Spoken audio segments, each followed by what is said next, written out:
वर्ध्यातील गोरस भंडारवर अन्न व औषध प्रशासनाने केलेल्या कारवाईला मुंबई उच्च न्यायालयाच्या नागपूर खंडपीठाने आज स्थगिती दिली आहे.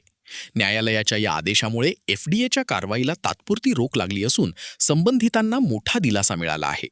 या निर्णयामुळे राज्यातील अन्न व औषध प्रशासनाच्या कारवाईला मोठा धक्का बसल्याची चर्चा असून आयुक्त तुकाराम मुंढे यांच्या कार्यकाळातील हा पहिला मोठा झटका मानला जात आहे. न्यायालयाच्या निर्णयानंतर गोरस भंडारशी संबंधित दूध उत्पादक शेतकरी, व्यावसायिक आणि ग्राहकांनी समाधान व्यक्त करत या निर्णयाचे स्वागत केले.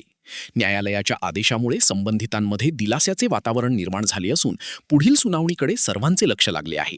आम्ही माननीय न्यायपालिकेचा मनापासून आभार व्यक्त करतो की त्यांच्या या निर्णयामुळे आम्ही जे सर्वसाधारण जे लोक आहोत त्यांना न्याय या देशात आहे अजून याच्यावर आम्हाला विश्वास बसलेला आहे.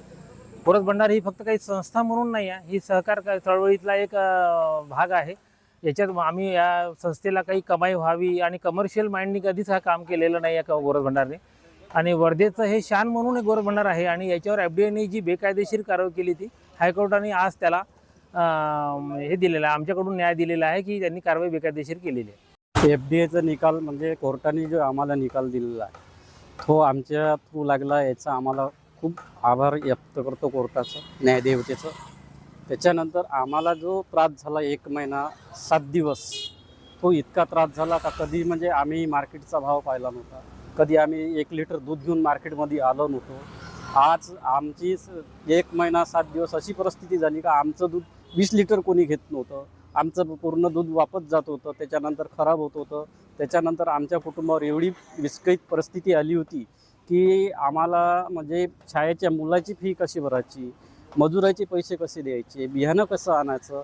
आज आम्हाला एवढी म्हणजे आज आम्हाला याच्या पुढं असं वाटते की आमचं हे सुरळीत चालेल आणि आम्हाला पद्धतशीर आमचा हे भेटेल. बस याच्या हे आमचं न्यायदेवतेनं आमच्यावर कृपा केली, तेच माझं. गोरस भंडारचा निकाल लागल्याबरोबर आम्हाला एवढा आनंद झाला की ज्याची काही हद नाही. कारण 1 महिना 7 दिवस झाले गोरस भंडार बंद आहे. त्याच्यामुळे जवळपास आम्ही 800 उत्पादक 16 गावातून 16 संस्था, आमच्या 16 संस्थाचे 800 उत्पादक आहे. 800 उत्पादकात आमचं एवढं विस्कळीत काम झालं होतं, त्याच्या घरी व्यवस्थित चुलही पेटत नव्हती. कारण या लोकांना 40 वर्षापासून दूध विकायची सवय नाही. गोरस भंडार आणून देणं, गोरस भंडारची एक संस्था होती की ती ढेप द्यायची, पशुखाद्य द्यायचं, ॲडव्हान्स द्यायचा वेळ पडली तर. त्याच्यामुळे सर्व व्यवस्था गोरस भंडार लावतो. त्याच्यामुळे याला बाहेरचं मार्केटिंग माहीत नव्हतं. त्याच्यामुळे याचे एवढे हाल झाले 1 महिना 7 दिवसामध्ये का त्याची काही म्हणजे विचार करण्यासारखी गोष्ट नाही. आज आम्ही आनंद व्यक्त करतो का दूध का दूध पाणी का पाणी झालं. न्यायदेवतेने आम्हाला निर्णय दिला. आणि गोरस भंडारची परिस्थिती पाहणं, आमचा अध्यक्ष साध्या ताडपत्रीमध्ये बसते, त्याच्यामुळे इथं पॉजचा काही विषयच नाही ना.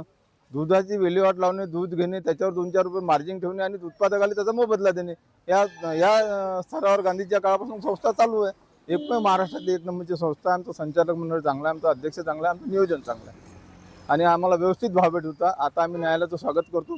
पुढे आमच्यावर हे वेळ यायला नाही पाहिजे. त्याचे काय आदेश असेल त्याचं आम्ही पालन करू आणि आता आमचं उद्यापासून गोरस भंडार चालू होईल. त्याच्यामुळे आनंद बोलण्यापेक्षा आनंद काहीच दुसरा राहिला नाही.